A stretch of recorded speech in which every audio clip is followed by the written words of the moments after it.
Jason, it's great to have you back on the show. It's been a minute, and I know that new music is in the works, and I'm excited to chat a little bit about it and give people kind of an update from the studio, or at least on the way to the studio. Yeah. That's right. I'm actually en route right now. So, yeah, thanks for having me. Yeah, for sure, dude. Now, you guys have been, all two of you have been kind of busy lately. I mean, you guys have done some traveling, you've done some touring, and you personally, I guess, have done kind of some fill-in dates, and you've even released a single since the last time we've talked as well. But first off, congratulations on the success of Slow Dance with Death. It's had some staying power that I did not see coming, not because I don't like the song. I love the song. But when it comes to heavier tracks, I never know how well they're going to do. And every week it seems like it's consistently there and holding on and doing well. And I'm super thrilled about that. Yeah, it's really, I don't think anybody saw that coming. As a matter of fact, a little behind the scenes on that, that's a song that I wanted to release to radio, but the record label didn't necessarily think that was worth releasing to radio because of what you just said. It was kind of like, well, there's no singing in the song. There's no chorus in the song. It's just a kind of a heavy riff with some kind of groovy parts. Right. So it's not really a radio song. And then the first song we put out to radio way back in February of last year didn't really catch on the radio. The song "Wake Me When I'm Dead," it never really caught on. Nobody picked it up. I mean, a few people picked it up, but I'm saying, the bigger stations didn't pick it up. Right. So I think they just thought, well, that's it for this record. It won't do any radio stuff. And then Slow Dance with Death kind of caught on, which is really cool. So now I just have tons of money, just like swimming around in money now. And I can't go anywhere without getting mobbed. Like, I'm so famous. It's unbelievable. It's a dream come true. It is amazing how, depending on which pool you're swimming in, makes a huge difference, doesn't it? Yeah, it's because if you're on the the general market side, and you were to have a song go to number one on the chart, the Billboard chart for a couple weeks, multiple times, you would be, you'd be like, wow, we're booking our stadium tour now, and. Right. But when you're on the Christian rock chart and you go to the number one, several people have come up and said, "Hey, congratulations!" And they're like, "So what does that mean?" I'm like, "It just means that we get a pat on the back, and we, hopefully people like the music and they'll check it out next time." Basically, is what it means. Right, right. It's very flattering. My previous band was a death metal band, so we didn't ever have any songs get played on the radio. With Death Therapy, it was kind of I didn't know what it was going to be. I definitely think on the new record, there are 3 or 4 songs that'll be a little bit more radio friendly. That doesn't mean they're not really heavy songs. It just means, I kind of found a little bit more of what I'm shooting for with Death Therapy, if that makes any sense. Sure, absolutely. Well, let's get into that. I mean, what do you think is the change that people might notice going into this new record, which, of course, is not yet finished, but I know you've made some real headway on it. When I wrote the first Death Therapy record, I didn't really have any idea what Death Therapy was. It started as doing some nonprofit work, and I needed to raise some money, and I thought, well, maybe I can write some songs because that's kind of the only thing I'm good at. Maybe I'll write some songs and, people can donate and I'll give them some free songs. Well, then it turned into a full album. And the fun part about that was I just got to sort of experience along with everyone else. Hey, there's this new thing and it's kind of different and we don't really know what it is. So as I approached the second record, I kind of had more of an idea. What do I want this to be? Is a little more defined. I want it to be sort of lots of riffs and kind of rockin' riffs, but with electronic stuff in the background and, groovy parts and catchy parts, but all with sort of the background of this, I don't know, sort of a mixture of like maybe Rage Against the Machine with a little bit more metal edge of, just riffy kind of rock and metal. And so as I wrote the second record, that was a little more defined and I'm almost done with that. But, as you said, it's not finished. So there's still some things here and there that are going to get tweaked and I'm excited about how it's going to come out. Nice. Now, as you've already alluded to, of course, you're just swimming in the cash and the dough after having a song go to number one, which, of course, affects your studio experience, too. Now, you posted some pictures of you working on new music, and I think my favorite place that really just showed how much of a baller you really are was your photo of you in what I think was like a quiet room at a library with your laptop set up. Right. Now, okay, to be fair, those were pre-production photos of me working, Fair enough. writing the songs in the public library. Now I did go out into the parking lot and sit in my car for the vocals. Okay, all right. So that didn't bother anybody in the library. And then, oddly enough, I found that the public library the parking lot still got me some kind of weird looks. So I went over to the Walmart parking lot for some of the other vocals. And it turns out that nothing is too weird for the Walmart parking lot. You are right. So yeah, those were all pre-production things, which was fun because with Becoming the Archetype, which is my previous band, everything was written, sort of old school, live. We were sitting in a room jamming riffs together. With the first Death Therapy album, a lot of it was written kind of in the studio as we were going through. Sure. And it was very, kind of just, let's see what happens. This record, I finally had a chance to sit down for a month or two and just really pour out ideas onto my computer myself and just kind of sit and listen and listen and listen and say, okay, what's cool and what's not. It's been about a 6-month process of writing and crafting and molding this album. So in some ways it's kind of nerve wracking because it's like, the first record just kind of happened and there it was. And this one feels more like, I'm trying to craft something, but it's also really exciting because I feel like I've been able to morph my ambition and challenge myself into this one. So I'm excited. In finding your groove for this new record, was there any one particular track off of The Storm Before the Calm that you really felt like maybe had alluded to where you were going with that? Is there like one that kind of had already kind of captured it, but you weren't really sure at the time was the direction? Well, if there's anybody who, maybe they heard just the only song they've heard from us is the one on the radio. They heard Slow Dance with Death. There's not really a song on the new record that sounds like Slow Dance with Death. Like, there's not necessarily a song that sounds like that exactly. Right. Because that song's kind of a Marilyn Manson meets Pantera, kind of Southern rock, pentatonic riff, kind of spoken vocal thing. Right. There's not necessarily a song that sounds like that. But then again, there's not necessarily any two songs on the first record that sound the same. There's no other song on our first album that sounds like Slow Dance with Death. Right. So I guess what I would say is I've kind of kept that tradition. And so fans who are looking for, okay, I really like that one song and I wish they'd write more like that one song, those people will probably be disappointed slightly. Okay. But fans of my music going back, as long as they've known me, who appreciate the fact that no two songs are the same and that they get a wide variety of whatever, sort of the palette of music, I think they'll be really happy because now they'll have, 2 albums worth of Death Therapy music where every song is a little bit different and has a little bit of its own thing. Now, there's some songs that definitely have elements that are the same as the first record. I'm not trying to say it's a completely different album. Right. I'm just saying, I didn't sit down at any point and go, okay, I need to write another song that sounds like Slow Dance, or I need to write another song that sounds like Wake Me When I'm Dead. No, I kind of just went riff by riff and song by song and followed it where it wants to go, which is that's an interesting segue into the single that you mentioned that we released, which is a cover song, because some people kind of had a panic attack. I know. I watched some of that drama unfold. I was like, good grief, guys, give it a rest. Some people had a panic attack. They were like, so wait a second, is this the new direction for Death Therapy? And I'm like, no, it's just, if I'm going to cover a song, this is what I thought it should sound like. And I think it's a cool cover. But if people try to read into it and think, oh no, here we go, their whole album's going to sound like this, I can tell you there's no songs on the new record that sound like that cover song. Right. I can't say that there's any song from the first record that sort of leads directly in. Now there is, for the people who are fans of the sort of Nintendo instrumental that was at the end of the first album, there is another one of those on the new album. Okay, cool. So now some people hated that, and they thought. Some people felt like, well, if I want to listen to video game music, I'll play video games. I don't want to listen to video game music. But it's sort of my twist. Hey, I grew up, a lot of my musical influence comes from video games, believe it or not. Right. Some of my favorite songs were the songs I heard everybody knows the Mario Brothers theme song. Right. It's ingrained in our brains. So that's a lot of, that and television theme songs and stuff. I feel like that's a huge part of my musical heritage. So very cool. Now here's a random question for you. Since you've already kind of jumped into the pool of doing a cover song and you kind of have this kind of video game-esque music that you dabble in from album to album, is there a particular video game song specifically that you would like to cover or put your own Death Therapy twist on? Not necessarily.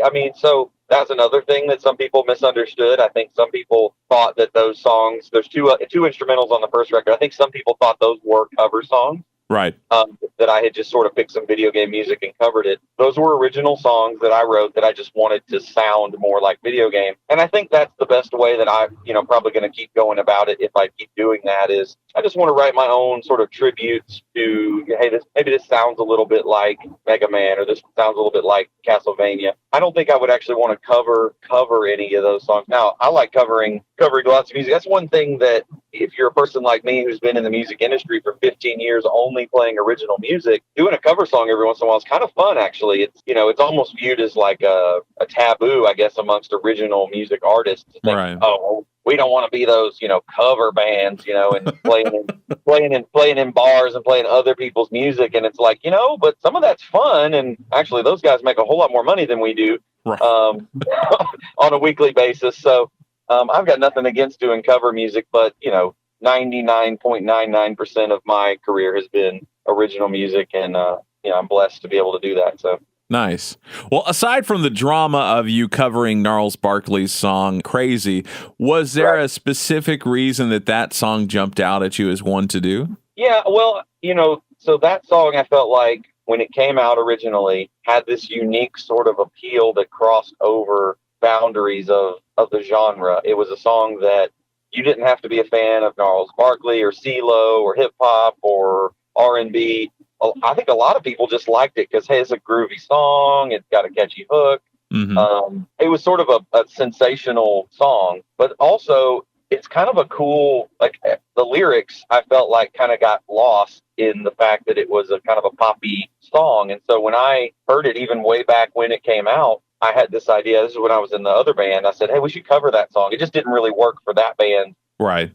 To do a cover song, but I always thought it'd be really cool to kind of slow it down and focus more on the lyrics and, sort of this internal struggle that's going on in the lyrics. And, you can throw out the, oh, well, maybe we're crazy as a sort of a flippant thing, but also you can take a minute and think about, all the things that are going on. To me, it really fit as a sort of a 1.5, like in between the first album, which was all about internal struggle, and you going into the next record, which I won't tell you what it's about yet because it's a little too soon for that. But okay. I think it fits as sort of an in-between. But it's also, to me, it makes sense. Death Therapy is a band that doesn't appeal to just one genre of fans musically either. As a matter of fact, one of the biggest compliments we get on a regular basis is, well, I don't normally like this style of music, but you guys are pretty good. And I'm like, well, I'll take that. It's actually harder for us probably to get fans who are, typically hard music fans. We haven't caught on with a lot of those as much as we've caught on with people who they just like groovy rock or they like, experimental things. You know what I mean? So that's why we never know what song's going to catch on. So nice. I like it. Cool. It was interesting because I think back kind of like right after that song had kind of dove off just a little bit and it wasn't, everywhere. There were a couple of different bands I heard cover it, and both of it kind of did the opposite of what you did. They kind of went for a little bit faster, a little bit more upbeat, even more so than the other one. And yours was most definitely the antithesis of that, which I thought was really cool, and it kind of gave it a different spin. So way to go on making it different. I enjoyed it. It was quite a bit of fun. Yeah, cool. Sweet deal. Now, as far as the new record goes, I don't want you to give away anything that you're not ready to yet, but let's talk about the studio time. I mean, you guys are a good bit of the way through kind of the process. How do you feel like this process has been compared to last time? So last time I recorded with Matt McClellan, he's a great producer. I've done stuff with him in the past. This time I'm working with Matt Goldman. They both have worked together at the same studio in Atlanta. So Matt Goldman is known he did, all of the biggest Under Oath records from, their early stint, so he did Define the Great Line and he did, their big records. So he's kind of known as he gets really good drum sounds. He gets really good, just good takes. Really, he's done all the Chariot, all the, Josh Scoggins stuff that he does. So to me, one thing I wanted to do on this record is really capture the rawness. We get a lot of people that come to us after we play live and they'll say, well, I kind of like the record, but I really like seeing you guys live. I like the songs more now. And one of the things I think that the first record, it not that it's lacking, but the first record, everything is very precise in the drums and everything sounds very processed, and which is normal nowadays. That's the industry standard. But I kind of wanted this record to get the new one to capture the live feel, the real sound of the real drums and the acoustic stuff going on, because I feel like that's more what I was going for. So as a comparison, I guess I would say the first record is a little bit more Nine Inch Nails. The second record, I want to be a little bit closer to like Rage Against the Machine. Okay. Just as far as, if you listen to a Nine Inch Nails record, it's very processed. It's very electronic. Rage Against the Machine is much more like it just sounds like they're jamming in a room. That doesn't mean that our new record's not electronic. It definitely is very electronic, but I want that feel. So Matt Goldman, as a producer, it's been really fun doing that. And there's just been a lot of good things about this recording process. Having more time has been good. I will say nowadays, and a lot of people may not know this, I'll pull the curtain back a little bit. Nowadays, bands don't tend to get in the studio for, 6 months, or not 6 months, 6 weeks, for like a month or two, like they used to. Back in 2008, my previous band, we flew up to Canada, spent 6 weeks in the studio with a producer out in the middle of nowhere. That's a lot of fun. I kind of miss that. But then on the other side, doing it the way a lot of people do it now, which is you go and you record a little bit at your own house, you go to this other guy's house, you record a little bit. Technology's made it so we don't all have to have, $2 million studios to record albums in anymore. Sure. But, I guess I'm enough of an old school guy. I kind of do miss, just hanging out in the studio for a month and getting that sort of vibe, feel like you're in the Beach Boys or something. Hey, can we get some didgeridoos in here now or something? That's a little bit lost. So maybe next time around, I'll try to raise enough money to, block out a big studio time or something. We'll see. So we need people to listen to the new record and support it. Hopefully we'll see how that goes. Very cool. Very cool. I'm guessing there isn't a hard and fast release date for the new record, but is there a general time frame that you're thinking it will drop on at this point? We originally were hoping to have the record done by sometime in August. It's now almost November, and I'm hoping. I think the goal is for it to be like everything will be finished by, oddly enough, today is that's what I'm going to the studio for right now, is to hopefully finish everything up, and then hopefully it'll be mixed sometime before the end of October. So then it's just a matter of, finding the right window from there. Usually, this is something, again, a lot of people may not know, but usually every album that comes out, it was done about, it was finished probably 6 to 8 months before it came out. Right. And the record label's been working on the marketing and the planning, and maybe, we don't want to release it this month because that's a bad month for albums. So that's one difficult part of finishing a record towards the end of the year. December and January don't tend to be great months for new albums, because everybody's focused on Christmas. And then in January, everybody's focused on, oh my gosh, I just wasted all my money on Christmas. So, I have a feeling it's going to be spring. I have a feeling it's going to be, maybe be March, into February, early March, which if it's into February, early March, that puts it exactly on the 2-year mark after the first record came out of February 24th of 17. So 2 years is not probably outrageous, but nowadays in 2018, everybody, content, everybody wants stuff faster.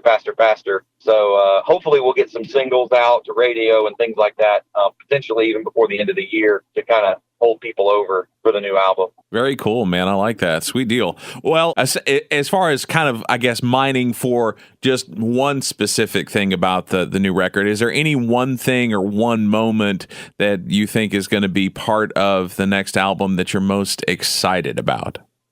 There's 3 people who are doing guest vocals on the new record, which is exciting. I won't tell you who they are, but I'll tell you that plays a big part for me, because the new record has a lot to do with thematically. I wanted to chase a rabbit that I sort of started on the first record. There's 2 or 3 songs, so this is really getting really deep into the first record, but there's a song called The Lie that's on the first record that it's almost like an argument is happening within the song between me and God, and sort of like half the song is me sort of saying, I feel this way, and then God responds and says, well, here's the truth. Right. And I kind of liked that idea all along, and I wanted to chase that. So the new record has it's almost like a concept record based on that. So there's the idea being that some songs, there'll be 2 or 3 voices. Now, old school guys like us would probably understand that that's a rock opera, right? Yeah. Of course, we're talking about an electronic experimental 2-man metal opera.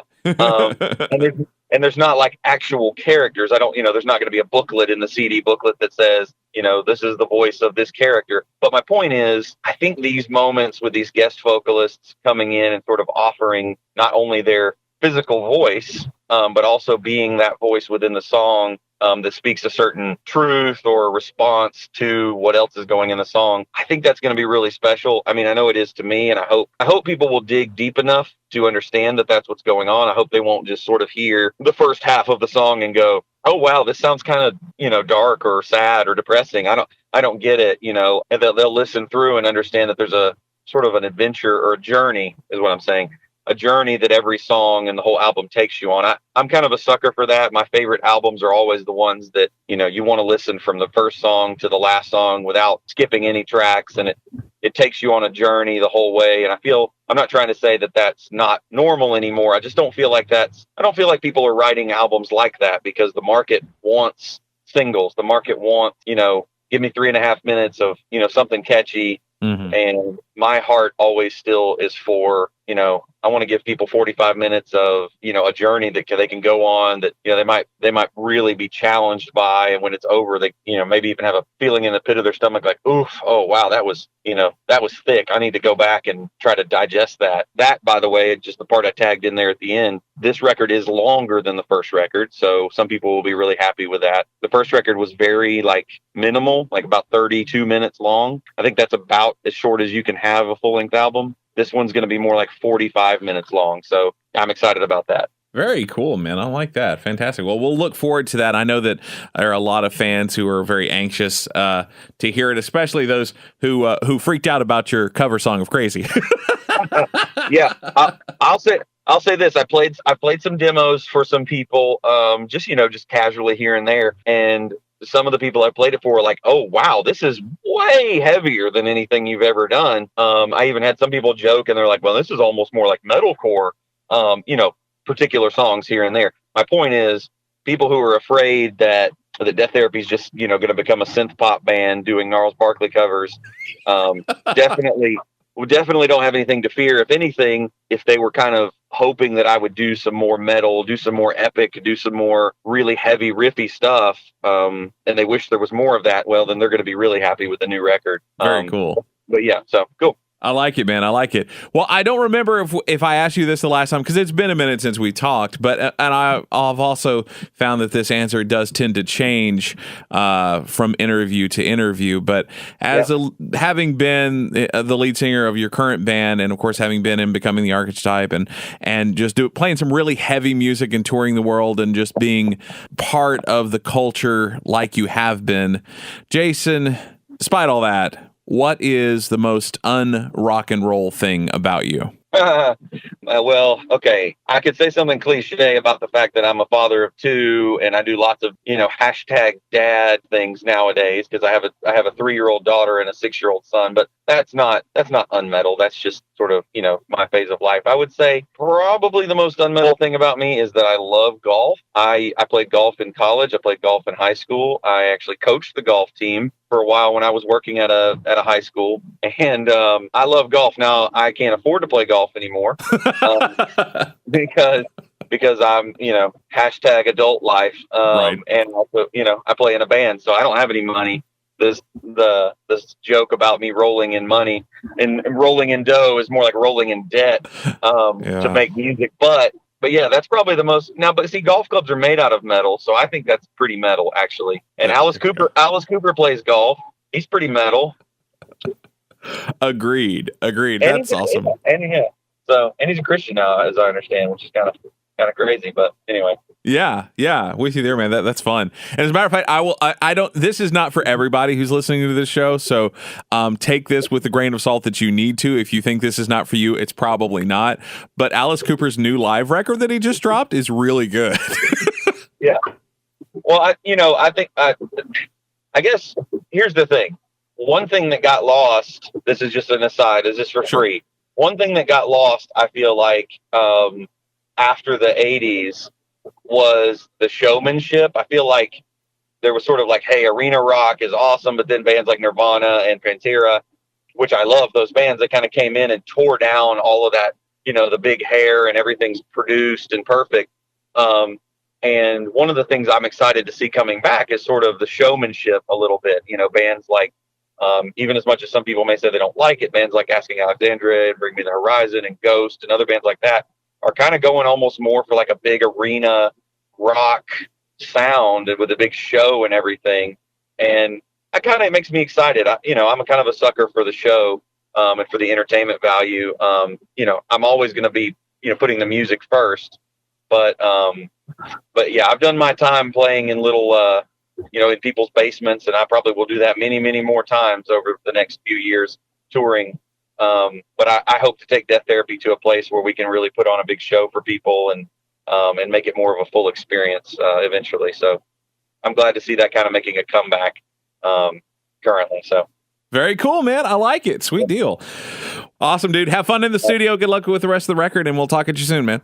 all right, sounds good.